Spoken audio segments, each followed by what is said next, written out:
하나님의 크신 사랑과 은총이 여러분의 삶에 함께 하시기를 빕니다. 오늘은 하나가 없으면 백도 없다라는 제목으로 함께 하나님의 말씀을 나누겠습니다. 하나님께서 우리에게 주시는 말씀 속에서 우리 각자를 향한 하나님의 세밀한 음성을 듣는 귀한 시간 되시기 바랍니다. 여러분 혹시 미술관이나 책에서 데메테르 여신에 관한 그림을 보신 적이 있으십니까? 데메테르 여신은 그리스 로마 신화에 나오는 대지의 여신이며 동시에 곡물의 여신이기도 한 여신입니다. 신화에 따르면 그녀에게는 목숨보다 소중한 외동딸 페르세포네가 있습니다. 그런데 어느 날 지하 세계의 신 하데스가 이 페르세포네를 납치해 갔습니다. 그리고 딸이 사라진 것을 알게 된 이 데메테르 여신은 슬픔에 빠졌고 그녀의 슬픔은 온 우주를 덮었다고 합니다. 그림 속 데메테르 여신을 보면 그녀는 홀로 절벽 끝에 앉아 있습니다. 풍요의 여신임에도 불구하고 그녀 주변의 대지는 황폐하기 그지없습니다. 딸을 잃은 어미가 곡기를 끊고 미친 듯이 딸을 찾아 헤매는 동안 세상의 모든 생명력이 멈춰버렸기 때문입니다. 다른 신들이 와서 아직 세상에는 다른 즐거움이 많지 않느냐, 이제 그만 딸을 잊어버려라 라고 위로해 주었습니다. 하지만 어머니에게 자식은 여럿 중에 하나가 아닙니다. 자식은 그 자체로 전부입니다. 그렇기에 하나를 잃는 순간 남겨진 세상의 모든 풍요는 그녀에게 아무런 의미가 없게 됩니다. 우리는 이 신화 속에서 소중한 것을 잃어버린다는 것이 어떤 고통인지를 생각해 보게 됩니다. 그리고 오늘 본문 말씀은 잃은 양 한 마리를 찾아 헤매는 목자의 애타는 사랑과 한 존재의 절대적 무거움에 대해서 이야기하고 있습니다. 오늘 본문 말씀의 이야기는 우리에게 너무 익숙합니다. 어떤 목자에게 양 100마리가 있었습니다. 그런데 그 중에 하나를 잃어버리고 말았습니다. 그러자 목자는 어떻게 합니까? 99마리가 남았으니 괜찮다고 하지 않습니다. 그는 99마리를 들판에 그대로 둔 채 그 잃어버린 양 한 마리를 찾기 위해서 산과 들을 헤매고 다닙니다. 가시덤불에 긁히고 맹수의 위협을 무릅쓰며 끝끝내 그 양을 찾아내고 말았습니다. 그리고 그 양을 찾았을 때 그는 양을 혼내거나 때리지 않았습니다. 오히려 너무 기쁜 나머지 양을 자신의 어깨에 메고 돌아옵니다. 집에 돌아와서는 친구와 이웃을 초대하고 잔치를 벌이고 이렇게 외칩니다. 나와 함께 즐거워하자. 나의 잃은 양을 다시 찾았노라. 이제 이 이야기가 우리가 사는 21세기 자본주의 사회의 관점에서 보면 어떤 의미가 있는지 생각해 보겠습니다. 먼저 이 목자의 행동은 경영학적 관점에서 보았을 때 매우 어리석은 행동입니다. 우리 MBA 학생도 있지만 로우 리턴 하이 리스크입니다. 우리가 살고 있는 자본주의 세상은 철저하게 효율성과 비용 대비 효과를 중요하게 여깁니다. 근데 공리주의 철학자 제레미 벤담은 우리가 잘 알고 있는 것처럼 최대 다수의 최대 행복을 주창했습니다. 이 논리는 현대 민주주의와 자본주의 근간이 되었습니다. 이 계산법에 따르면 전체의 이익을 위해서라면 소수의 희생은 불가피한 비용으로 처리됩니다. 100마리 중에 한 마리를 잃어버린 것은 1%의 손실입니다. 통계적으로 오차 범위 내에 있는 무시할 수 있는 수치입니다. 그런데 이 1%를 찾겠다고 나머지 99%의 자산을 위험한 들판에 방치하는 것은 리스크 관리 차원에서 있을 수 없는 일입니다. 우리는 역사 속에서 그리고 지금 이 순간에도 이 효율성이라는 이름으로 수많은 사람들을 밀어내 왔습니다. 지워버려 왔습니다. 기업은 구조조정이라는 이름으로 수천 명, 수만 명의 직원과 노동자를 하루아침에 해고합니다.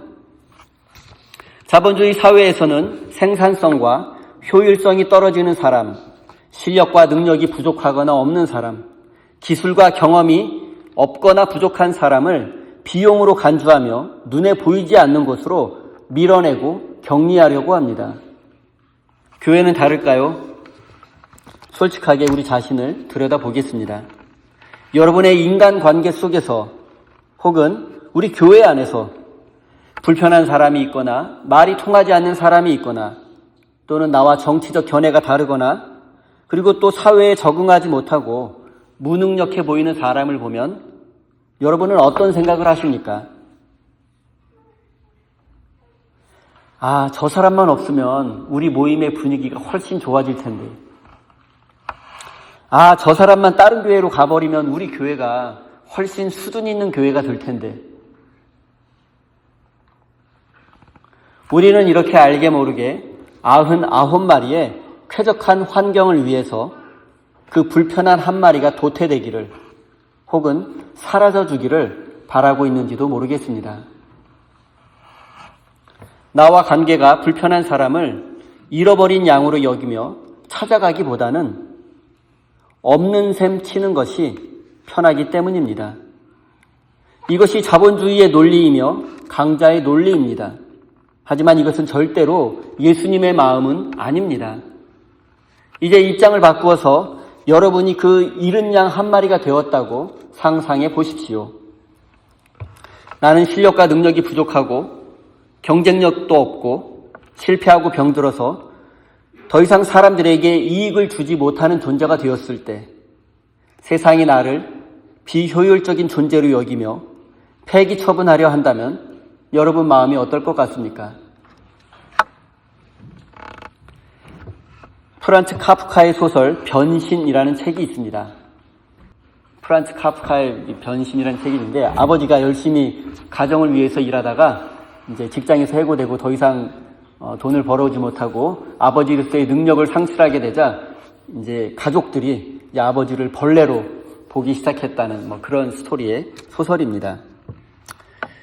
프란츠 카프카의 소설 변신을 보면 주인공 그레고르 잠자가 어느 날 벌레로 변했습니다. 그러자 그를 그토록 의지하던 가족들조차 그를 혐오하고 방 안으로 가두고 말았습니다. 더 이상 돈을 벌어오지 못하는 그는 가족이 아니라 치워야 할 흉물, 벌레가 되고 말았습니다. 아무도 내 이름을 불러주지 않고 투명인간 취급을 당할 때 그때 느끼는 실존적 공포와 소외감은 죽음보다 깊은 지옥입니다. 오늘날 교회는 세상의 기업을 닮아가고 있습니다. 한 영혼의 무게보다 교인의 숫자와 건물의 크기가 성공의 척도가 되었습니다. 목사의 평가 기준도 교회를 얼마나 부흥시켰느냐에 달려 있습니다. 하지만 이것은 타락입니다. 이것은 교회의 모습이 아닙니다. 기독교의 본질은 숫자에 있지 않고 생명에 있기 때문입니다. 지난주에도 함께 보았던 렘브란트의 그림 돌아온 탕자를 한번 생각해 보십시오. 아버지는 돌아온 아들의 더러운 옷과 냄새나는 몸을 따지지 않고 계산하지 않고 그를 끌어안았습니다. 아버지의 손은 아들의 등 위에서 안도감으로 떨리고 있습니다. 아버지는 아들이 재산을 얼마나 탕진했냐고 묻지 않았습니다. 그저 내가 살아 돌아와서 너무나 기쁘다, 감사하다라고 말할 뿐입니다. 교회는 세상의 기업들처럼 효율성과 생산성을 따지는 곳이 아닙니다.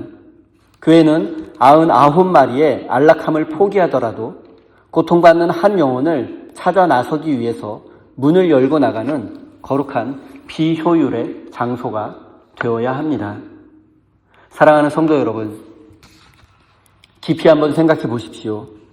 효율과 성과를 위해서 누군가의 희생을 당연시하거나 은근히 바란 적이 있지는 않습니까?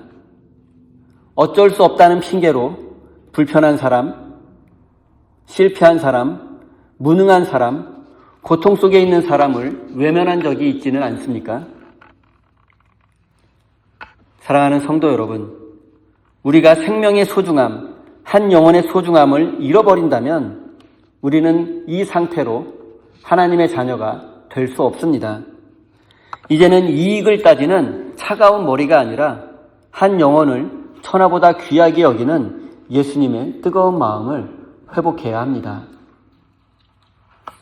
이제 목자가 왜 위험을 무릅쓰고 손해를 감수하며 한 마리 잃어버린 양을 찾아 나섰는지 생각해 보겠습니다.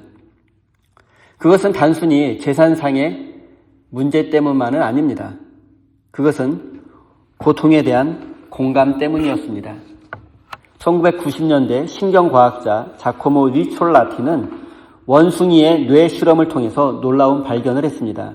그것은 바로 인간의 뇌 속에 거울신경세포가 존재한다는 사실입니다.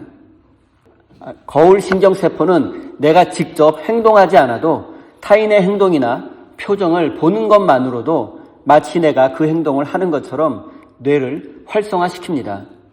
누군가 칼에 베이는 것을 볼 때 나도 모르게 하고 움찔하며 내 손이 아픈 것처럼 느끼는 것은 착각이 아닙니다. TV나 드라마를 보고 눈물을 흘리는 것은 이런 거울신경세포가 작동하기 때문입니다. 우리의 뇌가 상대방의 고통을 나의 고통으로 느끼는 것입니다. 이것이 바로 거울신경세포, 미러 뉴런스가 하는 작용입니다. 하나님은 태초에 인간을 창조하실 때 타인의 기쁨과 슬픔을 나의 것처럼 느끼도록 우리를 만드셨습니다. 그래서 우리는 서로 연결된 존재입니다. 그런데 이토록 정교하게 설계된 공감의 거울이 왜 깨져버렸을까요? 왜 거울 신경세포가 작동하지 않는 사람이 점점 우리 주변에 늘어만 가고 있는 것일까요? 이 추운 겨울에 고통받는 우리 이웃의 아픔을 우리는 왜 느끼지 못하고 있는 것일까요? 지구 반대편에서는 몇 년째 계속되는 전쟁으로 인해서 수많은 사람들이 희생당하고 있는데 이 참혹한 현실 속에서 우리는 왜 그 고통을 나의 아픔과 나의 고통으로 느끼지 못하고 있을까요? 성경은 그 근본적인 원인이 죄라고 말씀합니다. 성경이 말하는 죄는 단순히 비윤리적인 행동을 하거나 법을 어기는 것을 의미하지 않습니다. 죄의 본질은 하나님과 이웃으로부터의 단절이며 지독한 자기 몰입입니다. 종교개혁자 마르틴 루터는 죄인된 인간의 상태를 라틴어로 인크루바투스 인세, 즉 자기 자신 안으로 굽어진 존재라고 정의했습니다. 우리말에도 비슷한 말이 있죠. 팔은 안으로 굽는다라는 말이 있잖아요. 타락한 인간은 모든 관심이 자기 자신을 향해서 휘어져 있습니다. 굽어져 있습니다. 나의 성공, 나의 기쁨, 나의 상처, 나의 구원, 이렇게 나에게로만 굽어져 있다 보니 옆에 있는 타인이 보이지 않습니다. 그래서 타인은 나의 행복을 위한 도구가 되거나 나의 행복을 방해하는 장애물로 간주됩니다. 타인을 나와 같은 소중한 인간으로 여기지 않고 타인의 고통을 느끼지 못하는 무감각, 이것이 바로 죄의 지배를 받는 사람의 전형적인 모습입니다. 오늘날 교회의 위기도 여기에서 비롯되었습니다. 교회가 우는 자들과 함께 울라는 예수님의 말씀을 외면하고 예수 믿고 복받아라 라는 식의 이기적인 축복만 강조한다면 그것은 성도들을 더욱더 자기 안으로 굽어지게 만드는 것입니다. 타인의 고통에 눈 감은 채 드리는 예배, 이웃의 신음소리가 들리지 않도록 방음벽이 쳐진 우리들만의 천국은 하나님이 가장 미워하시는 우상숭배일 뿐입니다. 우리가 이웃의 신음소리에 반응하지 않는다면 우리는 이미 하나님의 형상을 잃어버린 짐승과 다를 바 없습니다. 사랑하는 성도 여러분, 이 시간 여러분의 영혼을 정직하게 들여다보십시오. 여러분의 마음은 지금 누구를 향해, 어디를 향해 굽어져 있습니까? 혹시 나만 아니면 돼라는 생각으로 세상의 비명소리에 귀를 닫고 살고 있지는 않습니까? 내 자녀의 입시와 사업의 성공과 승진, 또 노후 준비를 위해서는 밤새워 골몰하면서도 이 추위 속에서 난방비와 렌트비 걱정을 하는 이웃의 한숨소리에는 마음 쓰지 않는 무정한 괴물이 되어가고 있지는 않습니까? 우리가 회개해야 할 것은 예배를 빠진 죄, 헌금과 봉사를 적게 한 죄, 이 정도가 아닙니다. 가장 무서운 죄는 바로 고통 불감증입니다. 하나님 아버지의 마음은 지금도 잃어버린 양 한 마리를 향해 있는데 우리는 그 아버지의 마음을 전혀 느끼지 못한 채 나는 구원받았다라고 착각하는 그 영적 교만함에서 벗어나야 합니다. 이웃의 고통을 나의 고통으로 느끼지 못하는 이 영적 고통 불감증이야말로 우리가 회개해야 할 가장 큰 죄입니다. 하나님은 지금 우리에게 이렇게 말씀하고 계십니다. 우리의 굽어진 시선을 들어 이제는 이웃을 바라보라고 하십니다. 참된 믿음은 나 자신에게로 굽어진 마음을 활짝 펴서 하나님과 이웃을 향해 열어 젖히는 것입니다. 사랑하는 성도 여러분, 무한 경쟁을 강요하는 자본주의 세상 속에서 딱딱하게 굳어버린 여러분의 마음을 십자가의 사랑 앞에 내려놓으십시오. 예수 그리스도의 십자가는 자기를 향해 굽어진 인간을 억지로 펴서 하나님과 이웃을 잇는 다리가 되게 하신 사건입니다. 십자가의 사랑만이 우리의 굳어진 마음을 녹일 수 있고 곧게 펼 수 있습니다. 이제 우리는 이웃의 눈물이 내 눈물이 되고 이웃의 아픔이 나의 아픔이 되는 공감의 사람이 되어야 합니다. 이것이 교회가 회복해야 할 신앙의 본질이며 우리가 세상에 보여주어야 할 유일한 표적이라는 사실을 깨달으시기 바랍니다. 여러분도 잘 알고 계시는 생텍쥐베리의 소설 어린 왕자를 보면 이런 이야기가 있습니다. 이 소설에서 여우는 어린 왕자에게 매우 중요한 비밀을 하나 알려줍니다. 가장 중요한 것은 눈에 보이지 않아. 내 장미꽃을 그토록 소중하게 만든 건 그 꽃을 위해 내가 공들인 그 시간 때문이야. 중요한 것은 눈에 보이지 않아.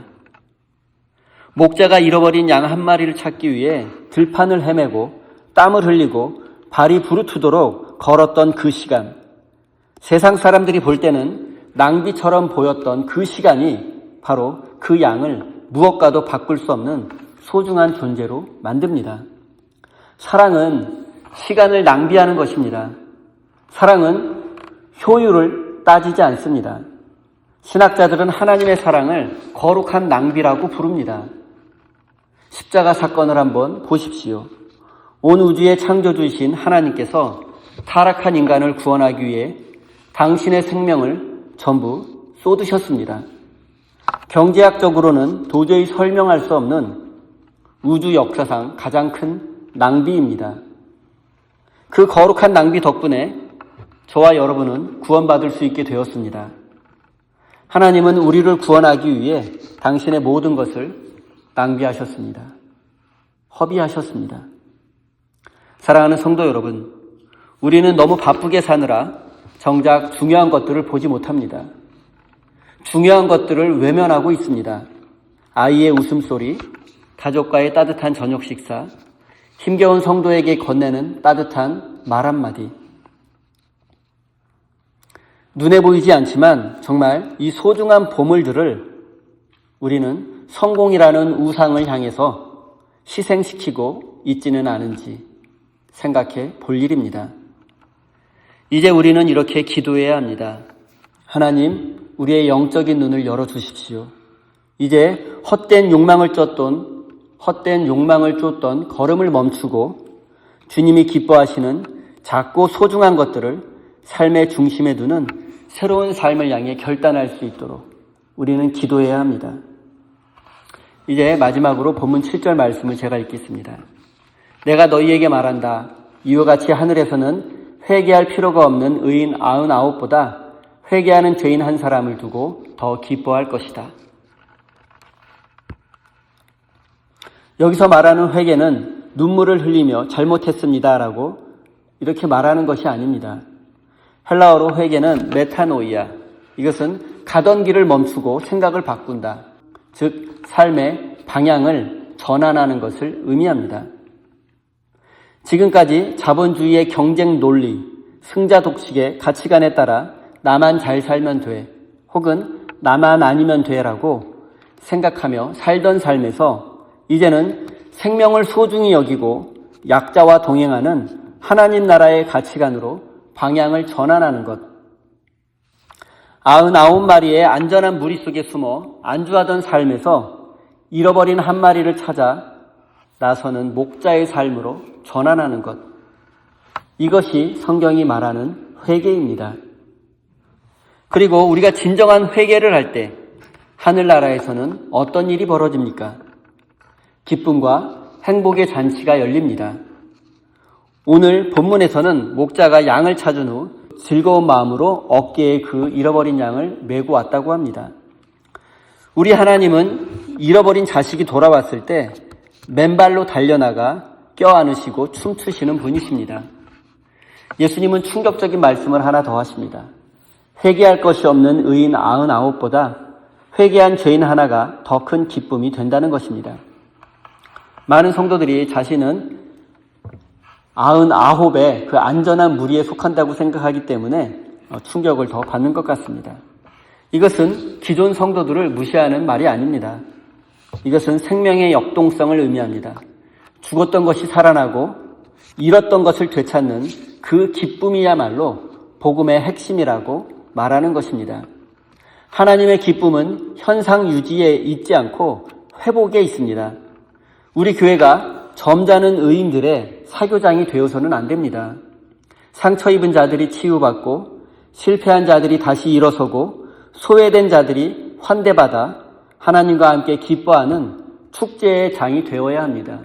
이것이 바로 교회의 본 모습입니다. 이것이 바로 교회의 존재의 목적이기도 합니다. 사랑하는 성도 여러분, 이제 말씀을 맺겠습니다. 오늘 우리는 잃은 양의 비유를 통해 자본주의의 차가운 셈법을 넘어서는 하나님의 사랑을 확인했습니다. 하나님에게 하나는 99보다 결코 작지 않습니다. 하나님에게 하나는 곧 전부이며 모든 것입니다. 우리는 살면서 때로는 99의 무리 속에 누군가를 배제하는 가해자가 되기도 하고 때로는 한 마리 잃은 양이 되어 외로움 속에 몸부림치기도 합니다. 그러나 기억하십시오. 예수 그리스도는 그 한 마리를 찾을 때까지 결코 포기하지 않습니다. 데메테르 여신이 대지의 끝까지 딸을 찾아 헤맸던 것처럼 우리 주님도 우리를 찾아오십니다. 내가 넘어지고 실패해도 또 사람들에게 손가락질 받는 모습으로 내 인생이 망가져 있을 때에라도 주님은 우리를 찾아오십니다. 그리고 책망 대신 당신의 어깨에 우리를 메고 춤추며 집으로 돌아오십니다. 그 목자의 어깨 위에서 우리는 비로소 참된 안식을 누릴 수 있습니다. 사랑하는 우리 세임교회 성도 여러분, 잃어버린 한 마리 양을 찾아 나서는 목자의 심정을 가지고 삶의 자리로 돌아가십시오. 나와 관계가 불편한 사람, 내가 무시했던 사람, 그런 사람들을 다시 한번 바라보십시오. 그리고 용기 내어 먼저 다가가십시오. 우리의 작은 손길이 그들에게 구원의 소식이 될 수도 있습니다. 잃어버린 공감 능력을 회복하고 눈에 보이지 않는 가치를 소중히 여기며 날마다 하나님께로 삶의 방향을 돌이키는 거룩한 회개가 여러분의 삶에 날마다 있기를 바랍니다. 그리하여 여러분의 삶의 현장이 그리고 우리 교회가 하나님이 춤추시는 기쁨의 축제 현장이 되기를 예수님의 이름으로 축원드립니다. 기도하겠습니다. 사랑의 하나님, 오늘 저희는 하나가 없으면 백도 없다는 주님의 음성 앞에 섰습니다. 100마리의 양보다 잃어버린 한 마리를 찾기 위해 험한 산을 넘으시는 목자의 그 뜨거운 사랑 앞에 저희의 차갑고 계산적인 마음을 내려놓습니다. 주님, 저희는 자본주의라는 거대한 세상 속에서 효율성과 이익을 핑계로 생명의 가치를 저울질하며 살아왔습니다. 나만 아니면 돼, 어쩔 수 없어라는 말로 이웃의 고통을 외면했고 내 울타리 안에 들어오지 못한 사람들을 비용이나 짐으로 여기며 투명인간 취급하기도 했습니다. 나의 성공과 안전만을 위해 스스로에게 굽어버린 우리의 죄를 고백합니다. 타인의 아픔에 반응하던 공감의 거울은 깨어져 버렸고 스스로 의인이라 착각하며 99마리의 무리 속에 숨어 안주했습니다. 주님의 마음은 잃어버린 자를 향해 있는데 저희는 그 마음을 헤아리지 못했습니다. 이 무정한 저희를 용서해 주십시오. 하지만 주님, 이런 저희를 포기하지 않으시고 찾아와 주시니 감사드립니다. 우리가 실패하고 병들고 자격 없는 잃어버린 양이 되었을 때 도저히 설명할 수 없는 십자가의 그 거룩한 낭비로 저희를 구원해 주셨습니다. 그 은혜의 빚진 자로서 이제 결단합니다. 이제 우리의 굽어진 마음을 이웃을 향해 활짝 펴게 해 주십시오. 우리의 깨어진 공감의 거울을 다시 붙여 이웃의 눈물이 우리의 눈물이 되고 이웃의 아픔이 우리의 기도가 되게 해 주십시오. 우리가 외면하고 무시했던 그 한 사람, 우리 곁에 소외된 자들에게 다가설 수 있는 용기를 주십시오. 그리하여 우리 세임교회가 점잖은 의인들의 모임이 아니라 자신의 깨짐을 인정하고 주님께 돌아온 죄인들이 하나님과 함께 기뻐하는 참된 교회가 되게 해 주십시오. 사랑의 주님, 주님은 우리를 구원하기 위해 당신의 모든 것을 거룩하게 낭비하셨는데 우리는 여전히 손익을 따지며 주저할 때가 많았습니다. 이 시간 주님의 그 사랑에 감격하며 우리의 마음과 정성을 담아 예물을 드립니다. 세상은 이 물질을 더 많이 소유하고 더 높이 쌓아 올려야 한다고 말하지만 저희는 이 물질이 생명을 살리는 데 사용되기를 소망하며 드립니다. 이 예물이 주님의 몸된 우리 교회와 이웃을 위해 쓰일 때 자본주의의 차가운 셈법이 무너지고 하나님의 따뜻한 사랑이 드러나게 해 주십시오. 99마리의 안락한 울타리를 더 높이는 데 쓰이는 것이 아니라 당장 밖에서 추위에 떨고 있는 잃어버린 한 영혼을 찾아내고 그들을 살리는 거룩한 도구가 되게 해 주십시오. 드린 모든 손길들 위에 복을 내려주시고 소유의 기쁨보다 나눔의 기쁨이 더 크다는 사실을 깨닫게 해 주십시오. 예수님의 이름으로 기도드립니다.